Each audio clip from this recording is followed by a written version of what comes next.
Good morning guys, শুভ সকাল। আজকের মা সকাল সকাল গোপুকে খেতে দিয়েছিল আর বিছানার অবস্থা খুব খারাপ ছিল, তাই মা গুছিয়েছে। কিন্তু আমি বেডটাকে একটু চেঞ্জ করব, যা হয় আর কি। আমি এই সব কিছু উঠিয়ে দেবো, উঠিয়ে দিয়ে আমি এর মধ্যে একটা ওই গদি টাইপের কিছু করে দেবো।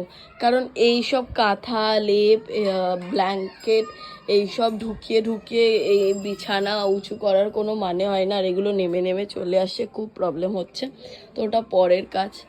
এখন কটা বাজে আমি দেখাচ্ছি। বাজে এখন 1:59। এখনো পর্যন্ত আমার ঘরে লাঞ্চ আসেনি। এই সমস্যা হয়। আমি গোপুর এই সন্দেশটা খেয়ে নেবো এখন, কিছু করার নেই। আমার খিদে পাচ্ছে, এই বাড়িতে তাড়াতাড়ি কিচেনটা রেডি করতেই হবে, না হলে অনেক সমস্যা হচ্ছে। আমি এই গ্লুকন্ডিটা ভাগ্যিস কিনেছিলাম, এই শুধু এই জলটাই খাচ্ছি বানিয়ে। এতটা করেছিলাম, এতটা খেয়ে নিয়েছি। খিদের চোটে কি করব, খুব বাজে অবস্থা। নিজের যেদিন ঘর হবে না, সেই দিনকে আমি সব কিছু পারফেক্টলি করব।